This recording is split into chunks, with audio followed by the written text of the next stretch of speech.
mbalamusizaako mwenna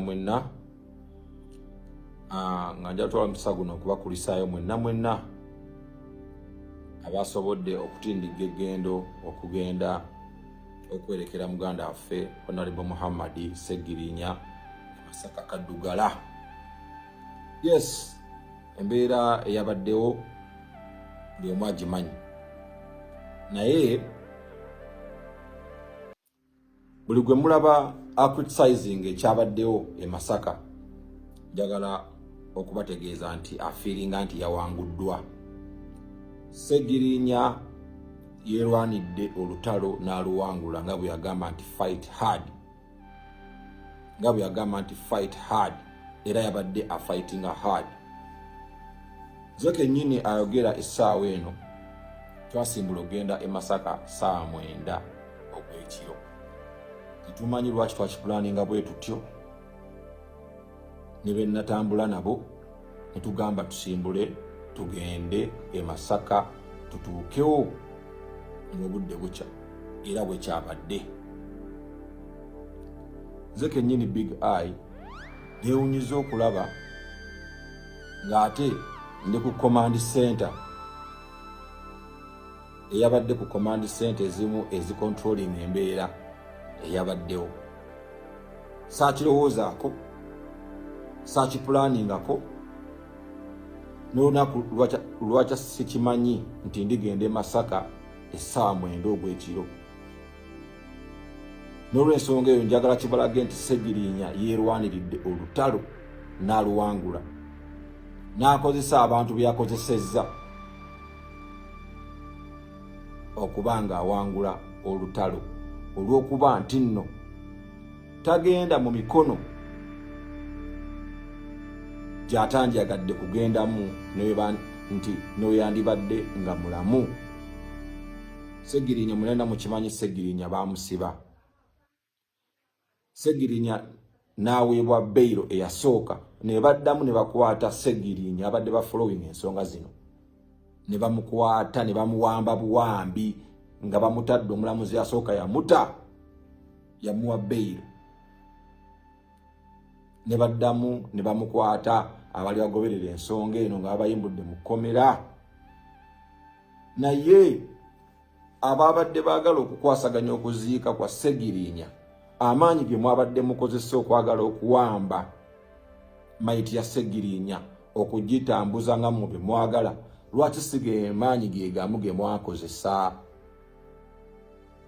Nga Sseggirinya alaaja nanti mulwadde, nga naye bamukwata yalaaja nanti bannange ndi mulwadde, njagala kufuna bujjanjabi, embeera yange si nnungi. Lwaki sige maanyi ge gamu ge mwakozesa? Mwenna abali abacriticizing embeera eriwo essaawa eno, buli bwabadde buwanguzi bwa Sseggirinya nga ye.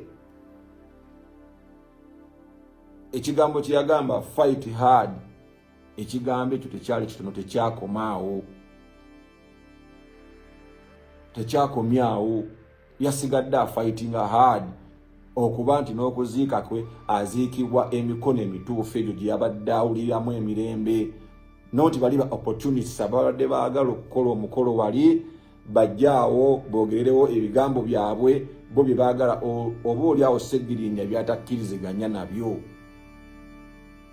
Okitegeera, ffe Sseggirinya yatukozesezza, to be honest. Nze nange Sseggirinya nabadde mu bye yakozesezza. Si nti nabadde so close to Sseggirinya, naye navuga twava wano essaawa 9 ogw'ekiro, ze nava ewaka ne be natambula nabo ne tutuuka e Masaka e Kaddugala. Engeri gye nayingiddemu mu command center nti kino kibe bwe kiti, bannange tukole bwe tuti, ababaddeyo mwandabye, mwabadde mukiraba. Oba poliisi bwe yajjidde okwagala okutwala mayiti. Saakirowoozaako, saakipulanningako, naye nazze ngamba abalenzi tewabaawo aseguka era tewaba wajja wano ekintu kyonna. tewaba wajja wano ekintu kyonna okuva ku makya ssawa 11 okuva ssawa 11 ze natuuse Masaka twabadde tuli ku kintu kulaba mbeera esigala etya nga Sseggirinya bwe yandikyagadde ebeere. Everyone criticizing yawanguddwa Sseggirinya bwe bulumi bwalina. Sseggirinya yawangudde olutalo. Temunenya ki naye ne bwe bagezezzaako okwagala okompromisinga abafamire era kyagaanyi. Era njagala n'okubategeeza nti bannange Sseggirinya abadde w'amaanyi g'abantu. Mwabanenya NUP mbu yakoze bwetyo yakoze bwetyo. NUP eteeka mu nkola ekyo amaanyi g'abantu kye gagambye. Ekiteeka mu kikuba NUP amaanyi g'abantu. Ne wabula eteeka mu nkola amaanyi g'abantu kye gakoze ki era kyatadde mu nkola. Abadde ku ground mwabadde mu kiraba kyonna. Kale mwabategese omukolo eri ewalala bwe mba mwabadde mulowooza nti kale nti musobola nnyo ennamba ezammwe zandibaddewo nga nnyingi oba oli awo kyandirabise nti nno fe abadde ku side eno we are outnumbered. We would understand that. Naye oba mwandi to outnumbered nze okitegedde. Naye Sseggirinya yeerwaniridde. Sseggirinya yalwanye ne ab'eŋŋanda be bandyagadde okuyitamu okubuzaabuza maama kuba maama ye mwamulabye bambi embeera gye yabaddemu era bagezezzaako okumuteekateekamu naye ng'olaba sikyakkiriziganya nakyo. Maama yabadde akakibwa kuba singa yabadde takkiriziganya nakyo yandibadde waggulu eri gye mwategeseza tenti otegedde ezammwe. Naye maama yabadde wano wabula mmwe ne mumupikamu information ne mwagala abayisizewo ki olw'okubanga maama atayagala kunyiiza eno tayagala kunyiiza okitegedde. Naye ng'ekituufu yabadde akimanyi kyova olaba yazze n'atuula wakati wali. Otherwise yandibadde asigala erinaga mundeetera omwana wange. Naye maama yabadde akkiriziganya kino era Sseggirinya amuleese n'amutuuza wano. Sseggirinya fought hard. He is fighting hard and is still fighting. So buli agezaako kuba ekyabaddewo afiiringa nti yawanguddwa. Munnange wawanguddwa. Sseggirinya yakuwangudde. Sseggirinya yakuwangudde. Nze nakirabyeko. Ebiseera ebisinga tujja mu tayimu oba ezimu oba nojjamu ng'olwedde emikolo gitandise.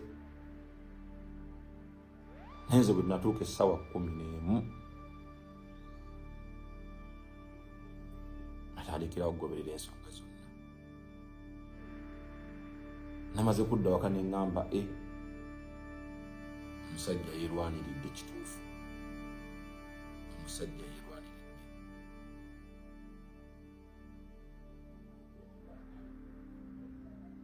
Kati omuntu ali eyo nga tonnaba kugamba nti bannange bano bakoze bati anga siga emaanyi bye bakozesa. Sseggirinya ammiddwa beyire ebbanga lye yalwalira. Nandibadde g'emaanyi ge gamu eddoboozi lye wandikozesezza naye ate mwagala wano mu kufiirwa. Mulage obuyinza mulage amaanyi olw'okuba mmwe mwagala okuyisa bye mukola ki emwagala. Naye Sseggirinya agaanye. Bwe muba mwabadde mwagala nnyo essente mwandiziwadde abafamire bo ne baddukanya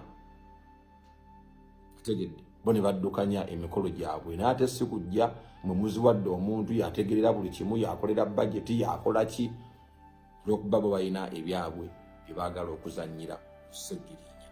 Ne Sseggirinya finally n'ekibiina kye kyamubeereddemu ekya NUP tekyakkiriza Sseggirinya ku muti oboolanga wadde mufu.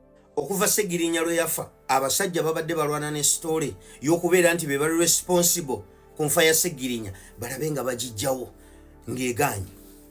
ne baleeta ekiboozi kya Alex Waiso omufumbira ekyo kyo ne kikona ne kikuba ekisenge.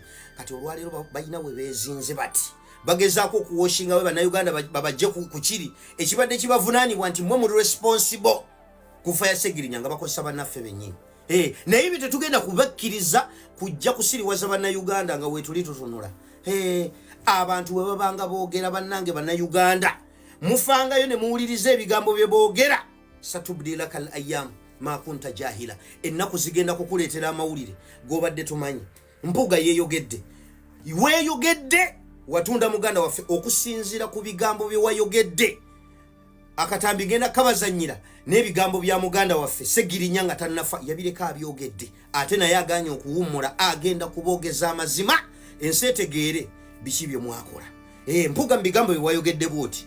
Sseggirinya ne tusaba abakulu b'ekkomera tuweemu akadde kubanga bw'ogenda mu kkomera bayinza obutakukkiriza kwogera na musibe okujjako ng'oli looya oba ng'oli musawo. N'olwokuba nagenda ng'omukulembeze nensaba bampe chance njogereko naye munnange bombi nesewanyana mu ngeri y'enkizo. Sseggirinya n'aŋŋamba nti mukama wange nemereddwa ntende waliito okuba ngenda kufiira wano. Namugamba tojja kufa n'aŋŋamba nkole ndi okuva mu kkomera ndeke kufiira mu kkomera nga takyasobola okusaba abakomera baŋŋambe takyagala kulya ate eddaga tasobola ddimira nga takola ki talya. Ne binsobera naye nenjogera n'abakulu ne bagamba nti tumukkiriza afuluma agenda ajjanjabwe luddawa ebweru. Okawuliddako nenjogera n'abakulu ne bagamba nti tumukkiriza agenda abeere wabweru ajjanjabibwe.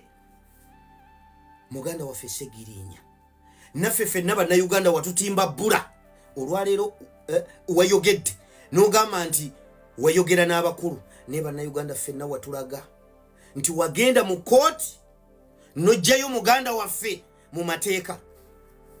Ndagaano kize wakola ng'oyogedde n'abakulu? Tukkirize bigambo byo oba tukkirize bigambo bya mugenzi kuba omugenzi ye yagamba nti yavaayo mu mateeka tewaliwo kuteesa kwaliwo. Today we decided to come and address this press conference is to answer some of the questions which we've been asking ever since we are released. And some of the questions why was there was negotiations towards our release. I'm here to answer that question that there was no negotiations. It was law that worked upon us so that we get out. Ebyo ebireka abyogedde.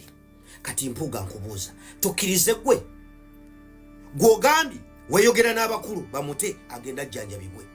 Era naffe bannayuganda ffenna ekyo muganda waffe kye yaleka atuga ekyekyo kye twalaba naye musajja wattu kye yategeera nti ogenze n'omuggyayo mu kooti mu mateeka.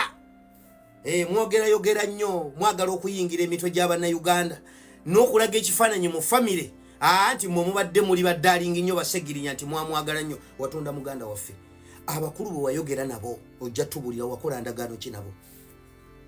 Wateeseza muganda waffe ffe nga tulowooza wamuggyeyo mu mateeka naye musajja wattu yavaayo n'akiralifying nga n'akola press conference nti yavuddeyo mu mateeka. Kitegeeza wamulimba. Wamuteeseza ki? Olwaleero ekimutuusiza mu kabbuli wamukolera endagaano z'ataalimu. Wamukolera endagaano z'ataalimu bwe yavaayo n'atazituukiriza. Y'ensonga lwaki olwaleero ali mu kabbuli. Mpuuga mugenda kwogera. Sseggirinya aganye okuwummula atandise obboogeza amazima. Kiro kimu kye yakasula mu ttaka. Mutandise okwagala okwefuula nti mwagala kujjawo sitoole eri ey'okubeera nti gavumenti ya Mwai Museveni nammwe mwennyini mwe muli responsible ku nfa ya muganda waffe.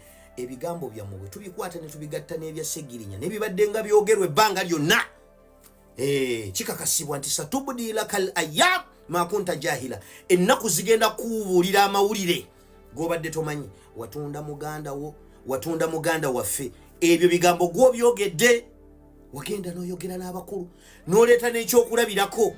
Kino kyaffe kya byabufuzi RCC akimanyi ng'omusajja omutendeke. Tewali mulwanyi alina bungo akkiriza mulwanyi we kubeera mu mikono gya mulabe we okujjako nga watoolwako.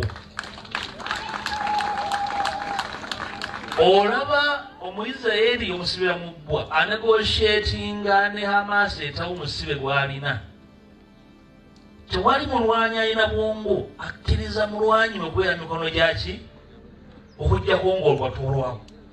Ogenda kutwanukula ekibuuzo abantu bulijjo kye babuuza nti mu negotiation what did you offer in return? What did you exchange? Ekibuuzo babadde nga bakibuuza nti mu kuteesa nonnakyemalira mu kuta kwa muganda waffe wakola omulimu gw'amaanyi naye kati ensi yesawo ogibuulire nti wawaayo ki gwe wayogedde n'oleeta n'ekyokulabirako ekya Isirayiri ne Hamas. Era ku nteeseganya wabaawo oli kyamuwadde nti okay bw'oba oyagala kukuwa Sseggirinya njagala mukole kino bw'avaayo njagala akole kino. Wamukolera enteeseganya zaataalimu kuba ye musajja watwalaga nti ye ebintu yaviirayo mu mateeka. Ngera mu press conference yebwe naffe ffennyini bannayuganda bwe tutyo bwe twalaba walyambala egganduula n'ogenda netugamba alhamdulillah omusajja amugjeeyo mu mateeka. Olwaleero ogambye wayogera n'abakulu. What did you offer in return? Okuta muganda waffe. Mpuuga wayingira ddiru gy'otaabulirako muganda waffe eyamusizza nga yali mugituukiriza. Mugambye agaanye okuwumula mugenda kweyogera. Mugenda kweyogera. Mama ate nga tugenda kukwata ebigambo byammwe to be breaking it down word by word. Tetugenda kubaganya kuzanyira ku mitwe gy'abannayuganda kubabuzaabuza. Story mwagala ogizikiza kati sawa no mukivuga mukitwala ku Kyagulanyi gwe mwagala okufuula nti gwe mugenda okozesanga escape route. No bigambo byammwe binnyini bye tugenda okukozesa. We are not going to leave any stone unturned. We are here. Allahu Akbar. Accountability yaleetedde Mathias Mpuuga emiswiba. Yajjayo ssente z'abasajja n'abasuubiza mbu ajja kusobola okubbayo omulambo okuva mu bakungubazi. Ekyavuddemu ng'akola ebintu ebitakkirizibwa ne mu Buganda. N'akuma olumbe n'ateekawo tenti n'afumba piraawo basimati nga tewali mulambo. Omulambo guli eri mu bali eno bakungubaga. Sooka omulabe. Akawala kano kannagirinya kagambye kagumye kakogera ekigambo kimu kakasooke kwogera n'abantu naawe kwogera. Salamu alaikum. Manya gange bampita Nagirinya Shifra. Kitalo nnyo ekyokufiirwa daddi wange Sseggirinya Muhammad. Naye mwagala kuŋŋamba nti Mathias Mpuuga ow'ekitiibwa tayinaayo mwana mukulu ayinza kumuzza wabbali n'akola omulimu Abba gwe yakolera kitaawe Jose Chameleone. Tamulinaayo. Mpuuga abantu bonna oba abaana bonna b'olina bato tekuli muntu ayinza kulaba nti nno ebintu by'okola bisukka ku myaka gyo. Mpuuga lwaki ssente ekumalamu? Mpuuga olowooza bw'okwata ddaayi n'oteekamu ka geisha n'oteekamu ka tiputopu mu mutwe akaviiri ne kafuuka ka bbulaaka olowooza oli mwana muto? Egyo emyaka gy'olimu kati senga oli mu kulima mmwanyi, kulima pamba, simanya binazi, ng'oli mu kulera abazzukulu ng'ensi tokyalina ky'oginoonyaako. Naye olina ebintu by'okola eby'ekivubuka. Esente wakuba ebitaano by'abasajja ne tulowooza nti wakkuta. Kati ekyaleeta obuzibu nti ebitaano wabisaasaanya mu kwagala okontrolinga damage. Wabba bitaano ofulumiza biliyoni 3 olw'okulungiya erinnya lyo. Kati owulira sente tezikumala. Ogenze ogyeyo sente z'abasajja obagambye nti ogenda tegeka omukolo makunale. Omulambo gukulemye okujjayo. Ofumbye basimati, okufumbye enkoko, zino enkoko za bulemeezi eziyina ebisambi ebinene. Bw'oba owulira oyagala nnyo abafu, Bwana Mpuuga tayo omu ku baana bo. Lwaki totayo omu ku baana bo n'okola omukolo n'oguteeka mu kisaawe? Okaayanira omulambo olinga agenda oggulya. Omusajja baamutadde eri pateye gyeri ne pulezidenti we gyali Robert Kyagulanyi Ssentamu. Kakati gwe Sseggirinya wabadde oyagala mutwala gwengaani otuleetera endowooza egamba nti ono mukazi wa Sseggirinya lwaki oyagala otuleetera endowooza weesibye ku mukazi omwesibyeko nebaza nnyo mpuuga ani yasiba Ssegirinya? Bobi Wine alina ekkomera mu Uganda. Bobi Wine wali omuwaddeko omusolo gwo gwonna. Osegedde kyentegeeza nti abakazi abamu bagenda ne bakwata obwavu ate ne bassaamu n'obusiru. Ndi buno obukazi bwa Ssegirinya buno bwavuddeyo ne boogera eby'ekisiru. Mbeera y'ebwogeza bino. Babusuubiza ensi ne bakasuubiza eggulu.